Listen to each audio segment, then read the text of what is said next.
Hey, what's up, everyone? Welcome to episode 3 of season 4 of Where's That Bar Cart? I'm one of your hosts, Nick COVID Dury. Alongside me, as always, is Daryl Purvis. I'm Monty, no COVID Scott.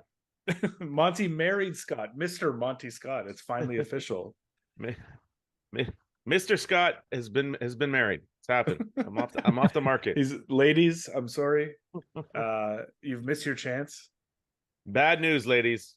Bad news. To be honest, I'm surprised he's not still wearing the suit. Yeah, actually.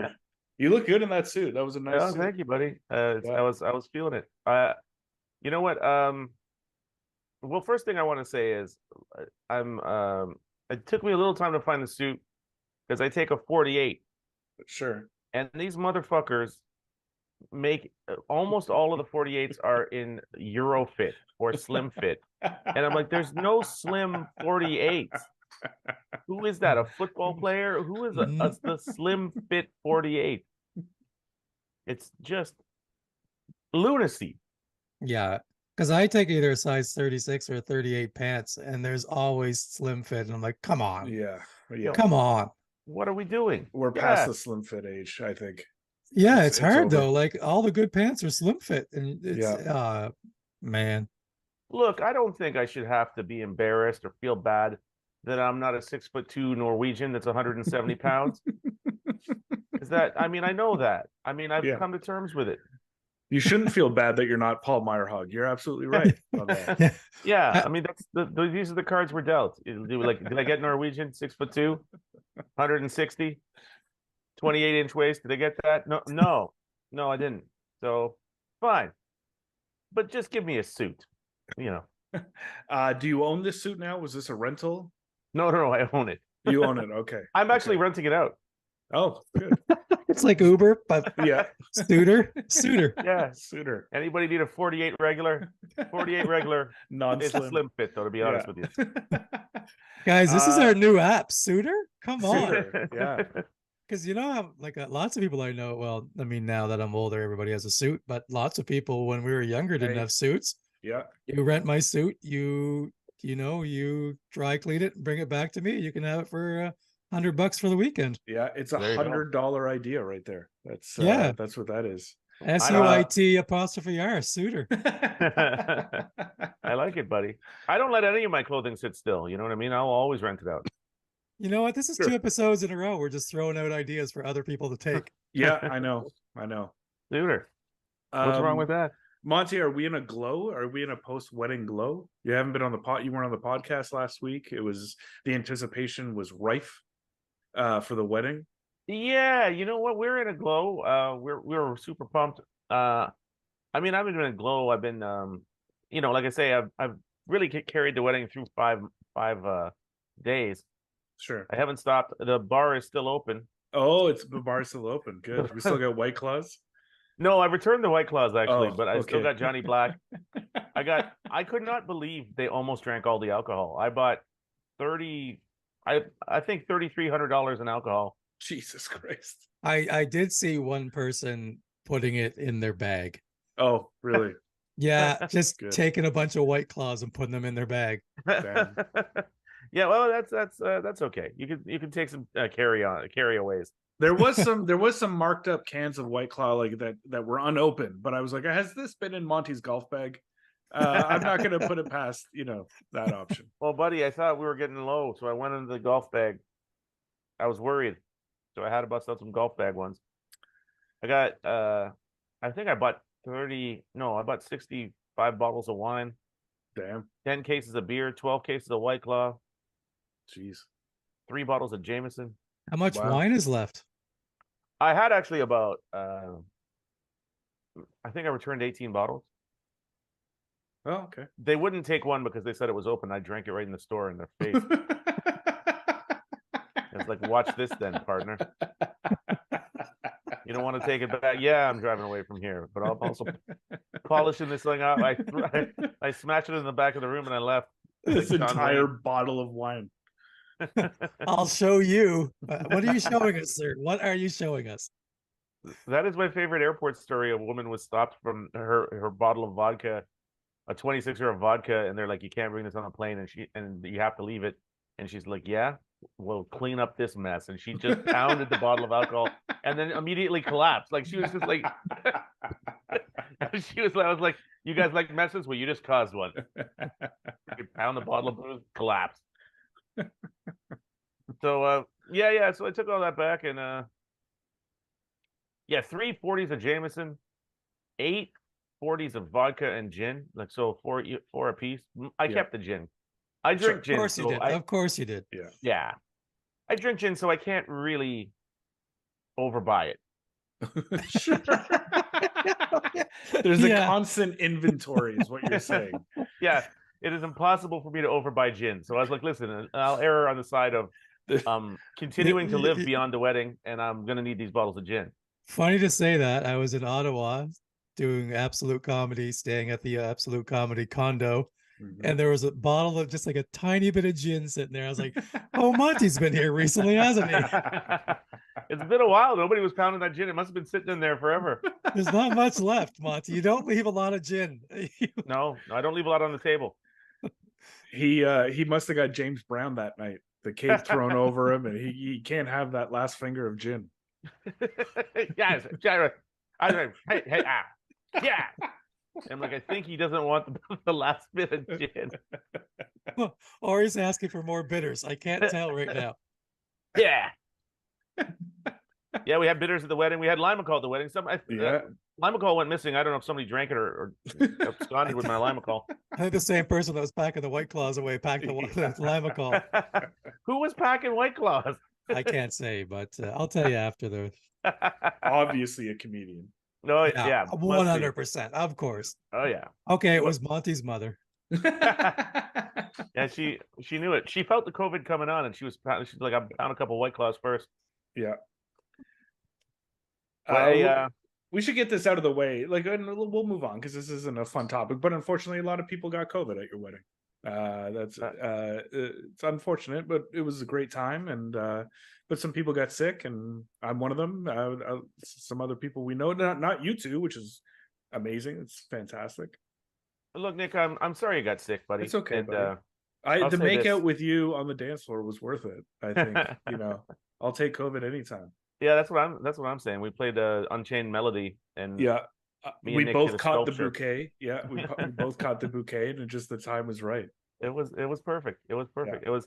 Now I'll say this though, Nick. I think it's more important to focus on the people that didn't get COVID. Many people didn't get COVID at the wedding, and I'd like that on the record. Yeah, absolutely. Yeah, I think we had 160 people.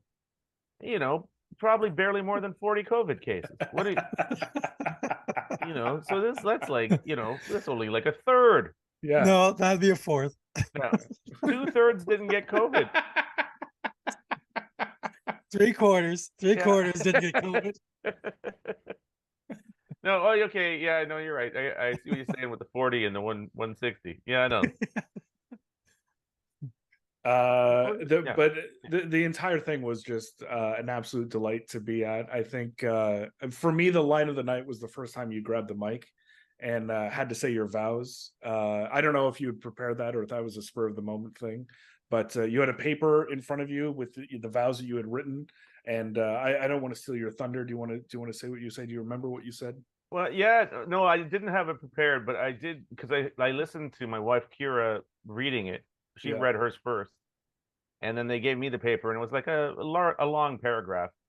And I was like, this is a hell of a time to get found out for being illiterate. You know what I mean? You've brought everyone together. What a time to tell them you can't read. I'm like, God damn it. Kira actually asked for a teleprompter at some point, like the day before. She's like, do we get a teleprompter? I'm like, you think we're on NBC? We're at Fusion with a Z. Yeah, we're at Fusion with a Z. FundMe was the manager there. Big ups to FundMe. Yeah, FundMe. Thanks, FundMe. Yeah, FundMe has nothing to do with a teleprompter. He's never promised a teleprompter. I was going to bring out a big thing of ice and do my own ice sculpture, but couldn't keep it cold enough. So I had a big speech I had to read, and I was like, well, this would be just like, oh God, I should have known. I can't read. and just killed with the comedians. I think killed with everybody, but especially on the comedian side of That the was a room, good one. I had to wait line for a long time for the laughter side for me to do my your do actual my vows. Yeah, That's got to feel good. Good day. yeah, Good day getting married.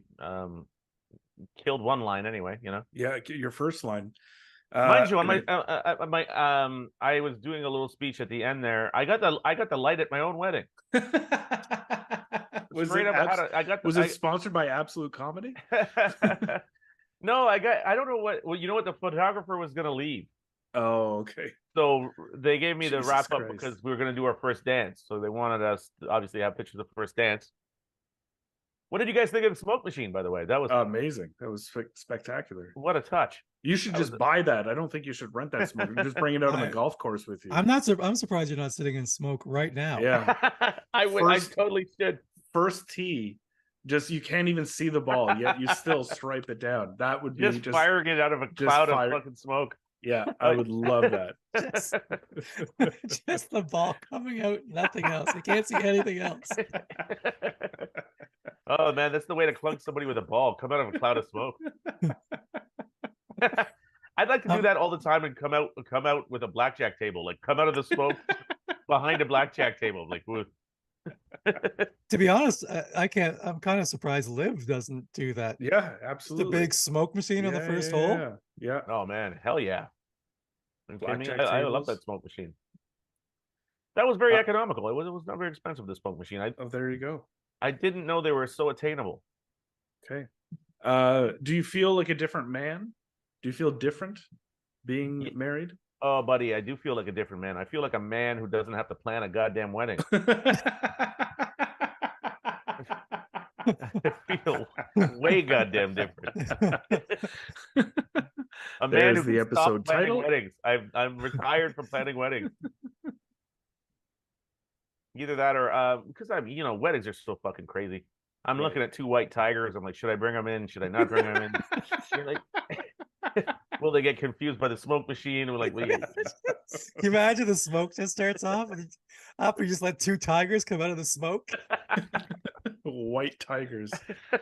Or what do you call it? Tape some wings on some monkeys and just let them loose in the goddamn place. The smoke machine went on and white tigers and flying monkeys came out. Like, yeah, let's turn this shit up. And then he pure calypso. Steel drums, just like, yeah, let's do. I gotta say, for us, the doubles were a big hit. I'd never experienced the doubles before. Oh no! Oh, so you got one? Yeah. Oh yeah, got a couple. They were excellent. People were clamoring. Oh, the doubles are sick, eh? Yeah, unbelievable. I went to that place, this place in Brampton, because I'm not familiar. For the listeners, I'm from the East End, and this was in the West End. Mostly because they let me control the food and alcohol. Because if you guys want to know something about me, I like to control the food and alcohol. Even when I'm a patron, I like little micromanager of the alcohol output. Yeah, I don't like it dictated to me. I was like, listen, so I had to go all the way across the city for this wedding, but I was comfortable with that because that's what I wanted to do. It was a nice hall, so that's what I did. So I was going around Brampton because I didn't want to ship all this Caribbean food from across the city. Right. I figure that's always my joke about Brampton. Brampton and Scarborough are similar cities, and whenever I'm in Brampton, I always tell them like I don't come here very often, but because I'm from Scarborough, and it's like I always think, why go to Brampton when I can get shot at home? You know what I mean? They're not dissimilar communities, and I figured they're gonna have all the Caribbean food I need there. Don't even worry about it. And so I found this place, Lena's Doubles and Rotis, and it's a little small chain in the West End of the city of Toronto, and I was like, God damn, these doubles are sublime. Yeah, really good. So I got them, and I also got some chicken curry. I was going to try to buy chicken curry off them. And for $17, they gave me like 3 pieces of chicken. I was like, get the fuck. Now I'll take your doubles, but the rest of you can go fuck yourself. You know what I mean? I just ridiculous. They're gone now as a sponsor. Yeah. I gotta tell them straight. Lena's doubles, unbelievable. What's the name of the smoke machine company? I don't know, but let's bring them into it. Well, that's my DJ service. I forget their names though off the top of my head. Let me see where they're at. I don't think we need it that badly.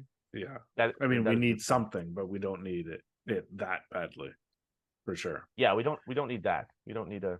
Well, oh, hang on, guys. I've lost the Zoom. I don't know where I am. Okay. You're on the Zoom. Oh, Yeah. well, I figured if I can't see myself, I can't hear you guys. You guys can't hear me. It's not. It's similar to covering your eyes and thinking you are invisible. I couldn't see myself, so I assumed I was off Zoom. Daryl, a highlight of the wedding for you? I think Monty's illiterate joke. Yeah. I don't. It was just a good time all around. Yeah. I'm trying to think. I strangely no pictures on my phone of me or Diane. Oh, interesting. Just Mallory from Absolute Comedy and her boyfriend James, also from Absolute Comedy. Yeah. Pictures of them. That was it. Wow. Yeah. I don't know. It was a good time though. Yeah. Good time had by all. I'd also say when non-comedians got up to do a speech and they tried a joke and all the comedians booing them was that was a lot of fun. A lot of fun. I felt a little mean, but it was like this is like our retribution. Yeah, I wanted a few more speeches like that. I was really getting into it. I was really giving it to them. Yeah.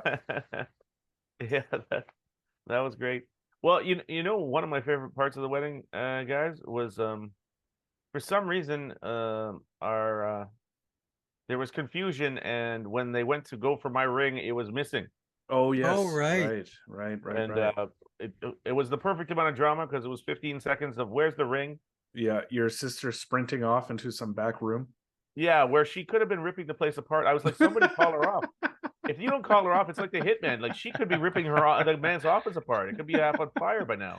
So it's like somebody tell her the ring has been found. So the ring was found.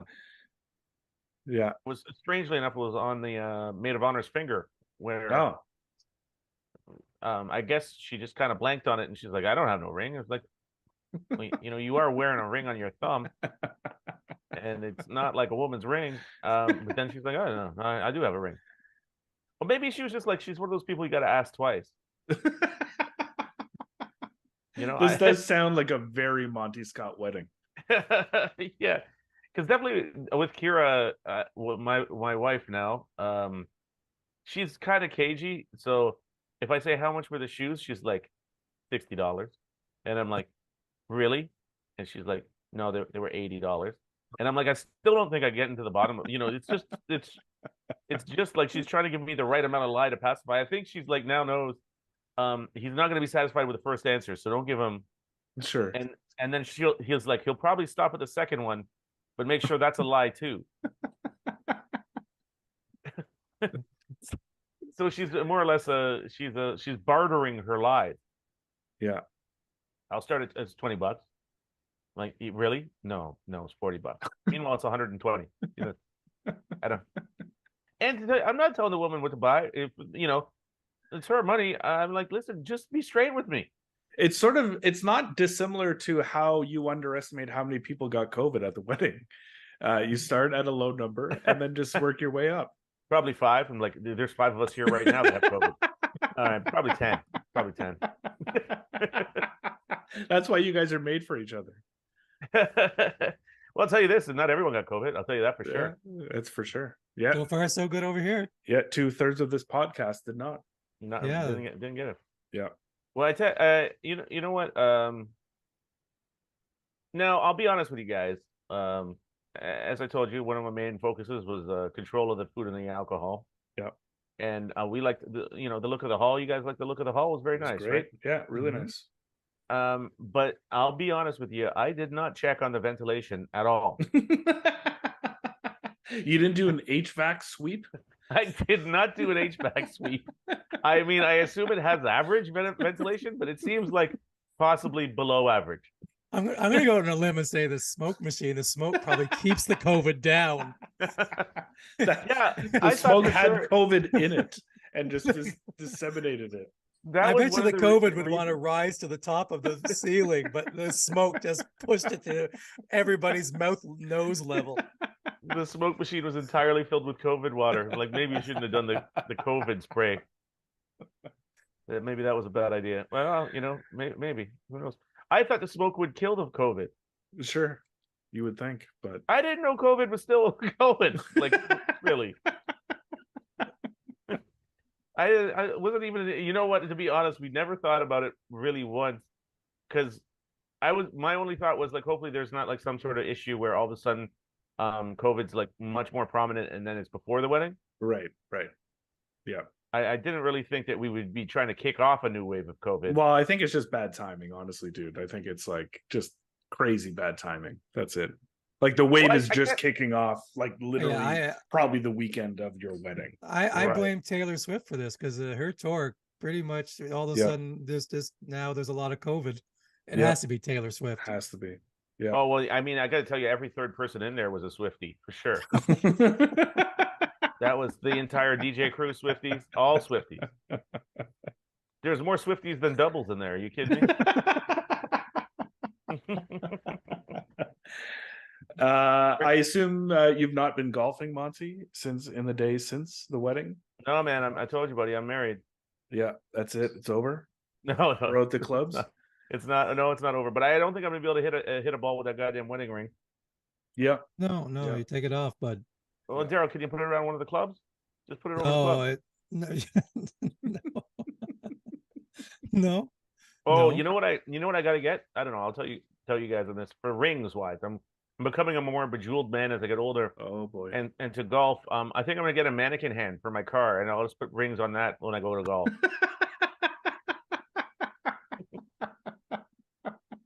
Get my own mannequin man. I've already got a mannequin head where I put a hat. It just sits on the cup holder. Just a hand in your cup holder. Yeah, just a mannequin hand. Keep my loose rings there. Your loose rings. Yeah, my Akira actually cut me off. I was trying to wear a pinky ring, and she's like, "No, you'll look like a gangster." And I was like, "Come on." Well, they didn't let my pinky ring, which really shouldn't be a pinky ring. It was my 21st birthday. My parents gave me that ring. It was for my ring finger. How did now it's a pinky ring. What the hell? It's like how somehow slim-fitting suits don't work, or that has turned into a pinky ring. Yeah, well, maybe when I was 21, I could wear a Euro cut, but I was still not 6'2". I just listen, guys. Just put a little room in the suit. Why do we gotta have we don't need skin tight suits. That's true. What is going on in the world?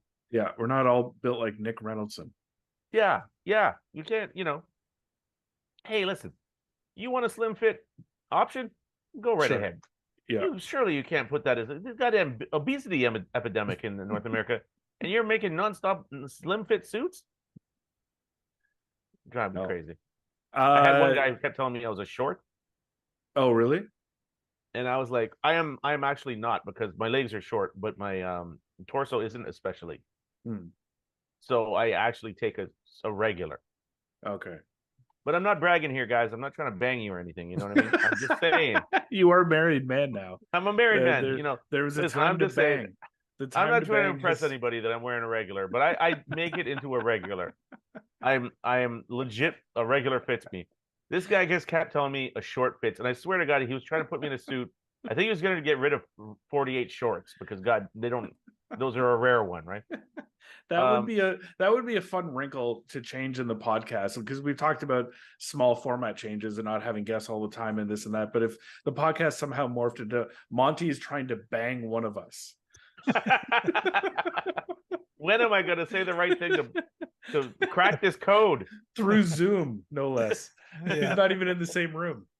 That's that's what I always come back to, that thought when people are like, sexuality is on a sliding scale, they say, and so all of us has got a little bit want to bang a guy, guy, Yeah. And I was like, I really think genuinely I'm straight, because I never had a problem. I thought banging a guy would help. Not one problem would ever be solved by banging a guy. I mean, you'd just be like left with more problems, really. At a minimum, a push. You're like, okay, you banged a guy, but you still got the same problem. Nothing got fit. But what if there's a guy who also wore 36 shorts? Like, well, 36 shorts. Oh, geez, I wouldn't be able to get my one arm in there. If it's a guy who's got a 48 short, well, that's a hell of a porno. I'll tell you. I don't know what we're talking about right now, but Okay. can we switch the subject? Yeah, sure. Golf. Daryl, you played golf today. That's a good transition. Oh, you play golf, buddy. Oh, in Peterborough, no in less. Peterborough. That's a long way to go for a day of golf. But it was a free round of golf. Oh, so, very nice. So yeah, it was worth it. Because of the podcast, or do you get free golf because of the podcast that we don't get? No, I'm doing a show there. Very nice. And so they wanted us to see the course. That's nice. Which course in Peterborough? The one in Peterborough. It wasn't Black Diamond? No, I drove by. Okay. It was really close to Black Diamond. Okay. I drove by it. Yeah. I can't even. Geez, I was just there. God, like literally. It's okay. 3 hours ago. I'll look it up. You guys talk amongst yourselves. Okay. Well, Daryl, I got a question for you about it as well. What size jacket were you wearing? This might surprise you, but I wasn't wearing a jacket while golfing during a summer day. And did you have, or did you not have, a homosexual liaison? I definitely did not. Okay, just double checking. Yeah, have to check where we're at. It's called Keystone Links, just outside of Peterborough. Yep. A really nice course. Nice. Yeah. Awesome. Well, good. How'd it go? How'd you do? I don't like golf anymore. Okay. I got there early, went to the driving range, really worked on my swing, felt confident going out there, and I was good. I was, hit my first drive right down the middle. I was hitting the fairways with my drives and whatnot. And then we got to the 5th hole, and we're playing with a guy that's a member there. He's the one that's organizing the show. And he literally looks at me, he goes, you better be careful here. It's out of bounds on the left. Oh, Jesus. And I was like, that's what you want in your head before a shot. Yeah. And I'm like, I haven't hit any drives left yet. Oh my God. Why did he single me out? And sure enough, put 2 out of bounds. Of course. Oh, yeah. No.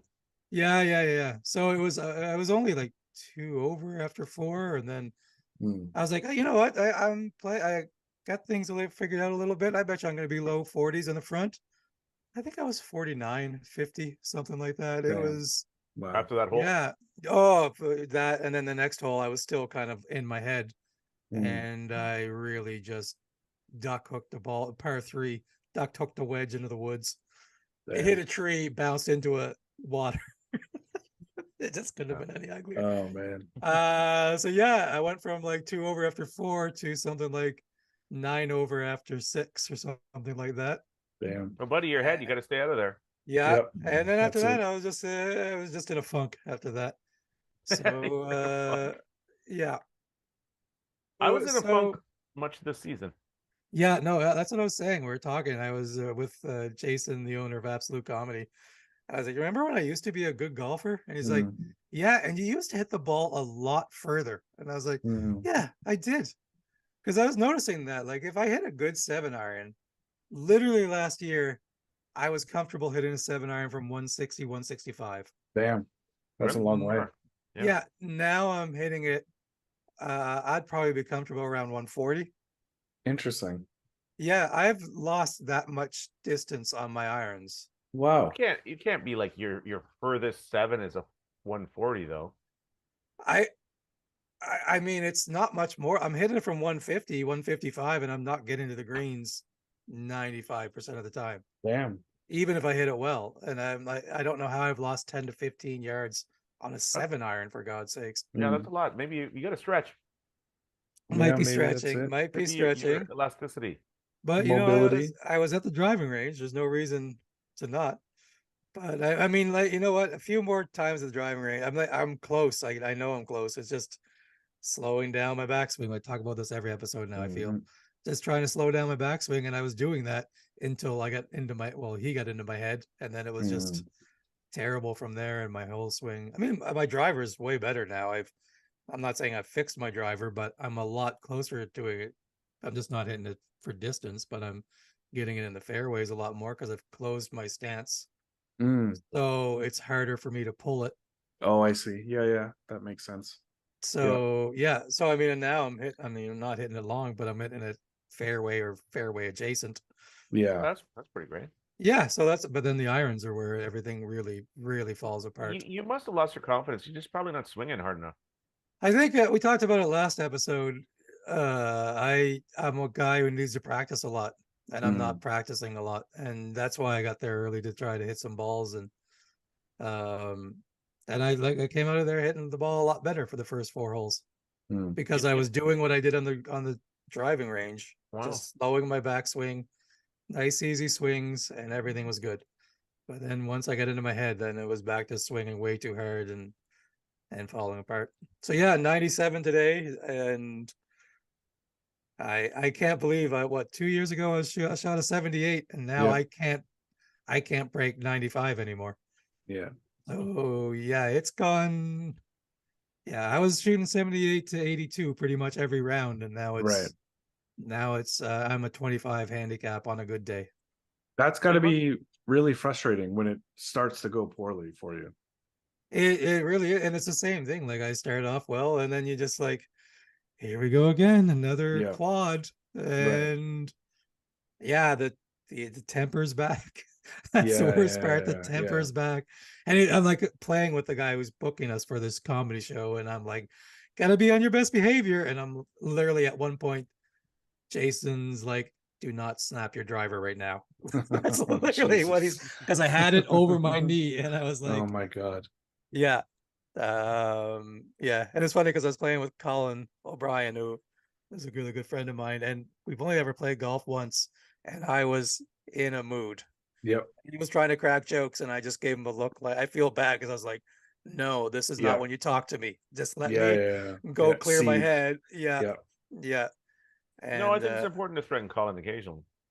What's that? I think it's important to threaten Colin occasionally. I didn't threaten him. I just gave him a look like, not right now. Well, yeah, you menaced them. You menaced them. Yeah.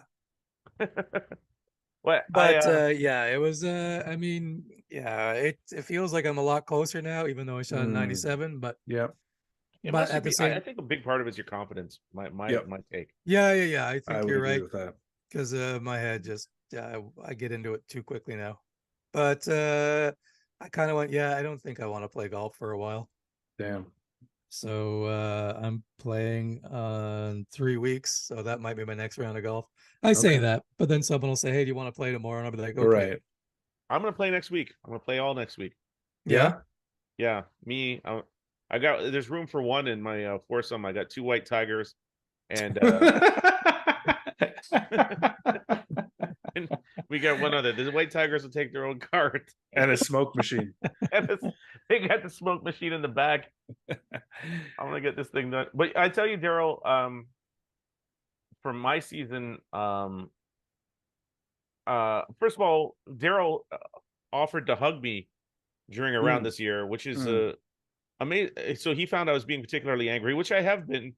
But I don't think you recognize how generally crazy I am normally, although I don't usually get too angry at golf. That is a fact. I don't usually get too. But but you are a man. You are a man who loves a hug. Sure, I'll always take a hug. Listen, I didn't turn down no hug. But I was a little bit like I was on edge because I think I was stressed because the wedding and stuff like that. So I was a little stressed. But beyond that, I was unable to get comfort where I should have had it.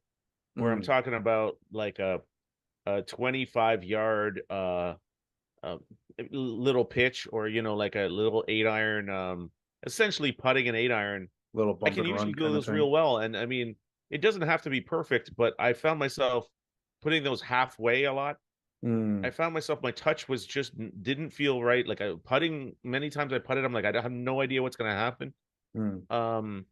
For quite a while, my drives were all screwy. I didn't golf so bad. I was only like maybe 5 or kind of 8 strokes kind of away from being, I'd be happy. But it was like I was just I just dropped a lot of stuff. I didn't practice putting too much, so it wasn't too sharp until this past month, where I've been like actually golfing confidently and good. But up until then, I was just a man at sea yelling for Wilson. And also I was stressed about the wedding, so I was I was just a guy trying to find, try to find some bearings. Like, where's north? What's happening? Sure. Why is this happening? What's going to happen next? That's how I felt for so much of the season. And I was like, we've been golfing more, so I've been better. So I'm like, I can expect it to continue. Sure. But this year, I again, not that I was so terrible, but definitely things that I can do well that are easy, like those little chip, like a 25-foot chip. Yeah. I was just not able to get them until just this past month. And I had golfed plenty in the early part of the season, and I just couldn't. It was just funny that way. It's funny how you can't. It's just feel and confidence. That's it. I mean, with my chipping is like, I played last maybe Thursday or Friday with Merv, a long-time listener, Mervin. Shout out to Merv. He's in Halifax, I believe, this week. First time caller, yeah. listener.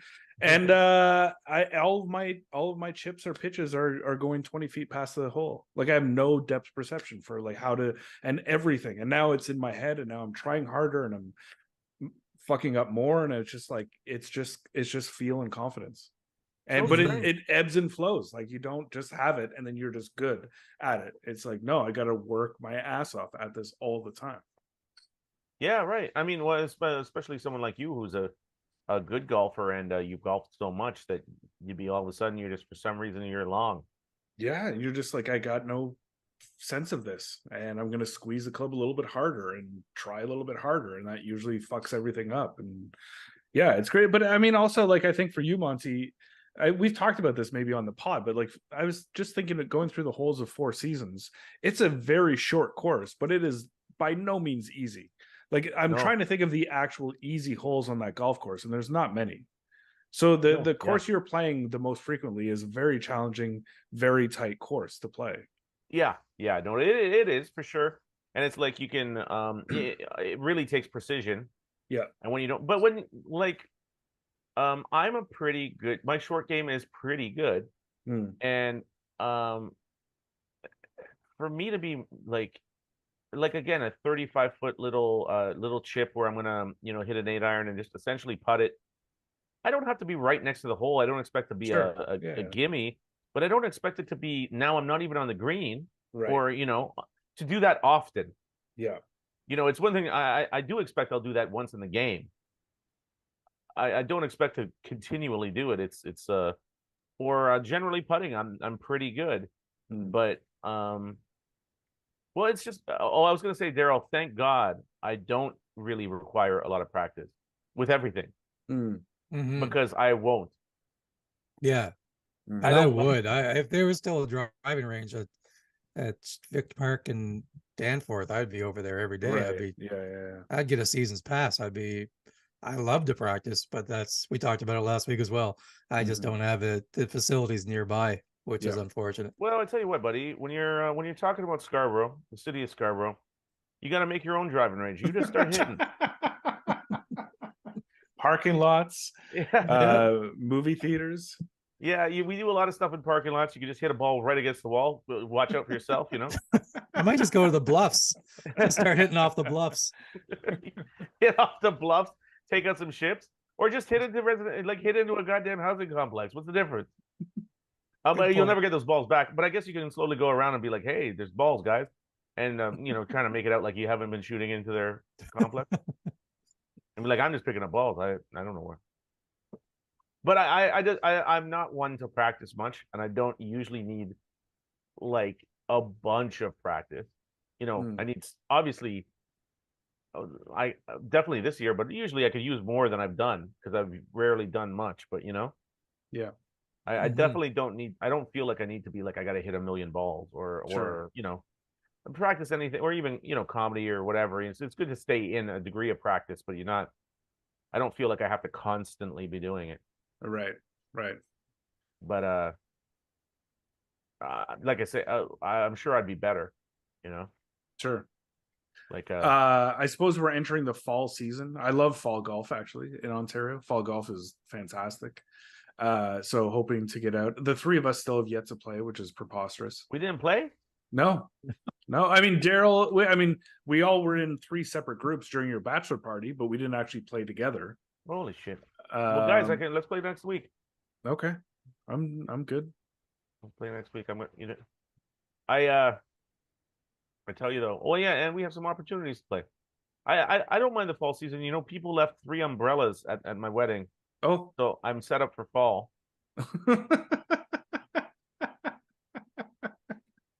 That was nice. It's like extra wedding gifts that you didn't Extra even, wedding you gifts, didn't just a even bunch of have to umbrellas. put it on your registry. No big deal. Also, came back with about 10 cases of club soda. Perfect. Yeah, you know what I mean. Everything's coming up Millhouse.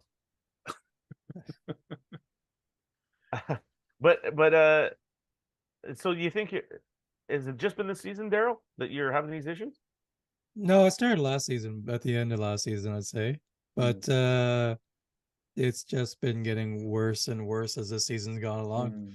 I was saying to Diane as I came home, it's funny because I was like, thought I was playing bad because I was shooting high 80s, low 90s, and now I've gone up another level of bad where I'm high 90s, low 100s every time. And I'm like, how did this is what I was shooting when I started golf at 13.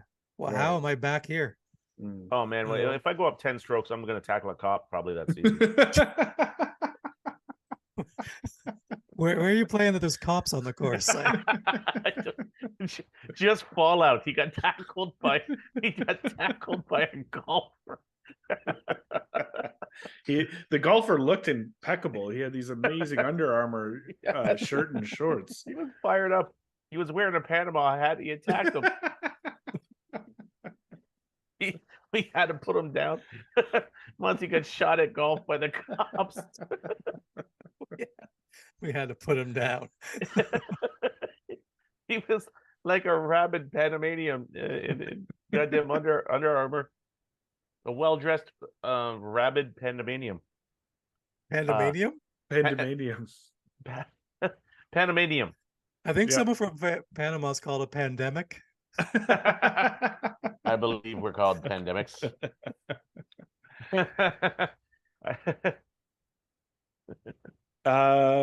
I guess it's the golf season ended. It was a tour championship this past weekend. Victor Hovland won. Yeah, Victor Hovland. Yeah, you know what, tour guys? Championship. Just completely out of it. ATP. I deleted my Twitter off my phone, and I know nothing about the world. Nothing. Okay, well, I can't believe how much news I got from Twitter in my life. I know nothing. Wow. I deleted Facebook, and I think I'm gonna delete Twitter. And I'll get a chance. If I get a chance, I'm gonna tackle Musk. I mean, I don't think you're gonna have any objections there. That's I don't think you're gonna have any opportunity. I don't think Musk is playing 4 seasons anytime soon. Unlikely I'll have an opportunity. But anyway, if Musk is around Victoria Park and Danforth, keep your head up, buddy. Victor Hovland won the tour championship. He won the FedEx, so the $17 million prize. But the reason I bring it up, because I brought him up earlier, when I was out in Kelowna with Paul Meyerhog, he said he is playing a round of golf with Victor Hovland in the coming months. So because of his connections with Norway comedy and that kind of stuff. So we're gonna have to have Paul on to talk about playing a round of golf with the FedEx champion. Why don't we have Victor Hovland on? Or Victor Hovland, sure. Yes, that would be the B guess that we could get out of that too. Yeah. Wow, that's pretty good, eh? Yeah. That's sick. Yeah. Huh. I wonder, well, I guess he's good enough to maybe not throw off Hovland. Sure. Hovland? What's his name? You literally just heard it. Hey, Vanderbeek? It is Vanderbeek. It is. Yeah. First word sounds like Vanderbeek. Yeah, he came straight out of Dawson's Creek. Right on your television. It's Pascal Perez is his name.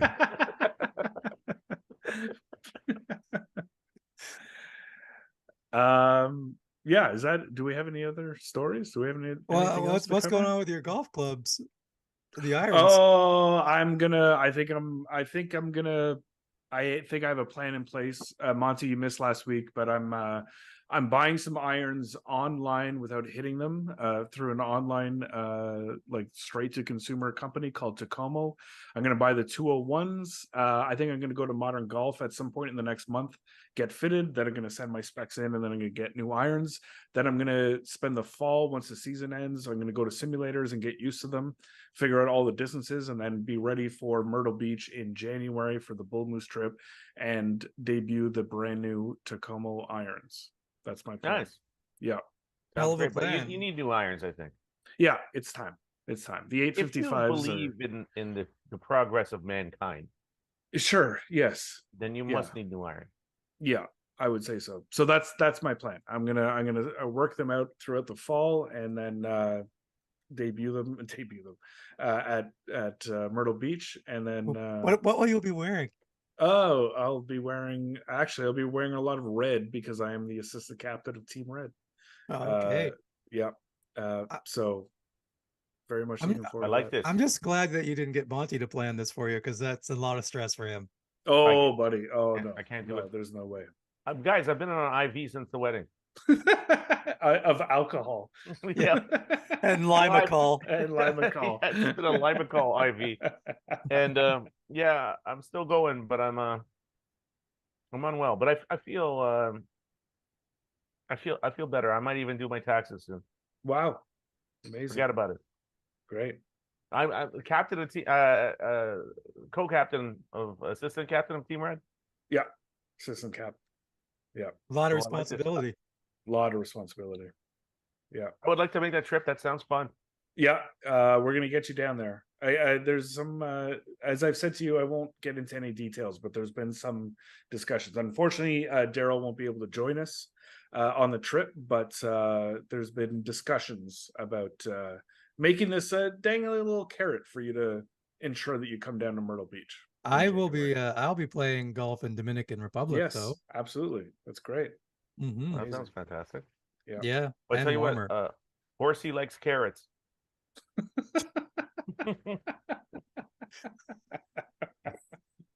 He's now referring to himself in the third horse. I know. Not even a name of a horse, just Horsey likes carrots. Yeah, no, I'm not the type of person to name animals. You see when the golf course has got Whitey and Tigery. And Smokey. Bring out the tigers. Put on the smoke. I know we're only 3 episodes into season 4, but I feel like it's gone way off the rails now that we're not contained by having a guest, but I kind of don't give a shit. It's kind of just great. Yeah, it's more about us now. Yeah, this is what we deserve it. Exactly. You know what? After the last season, I did circle my name.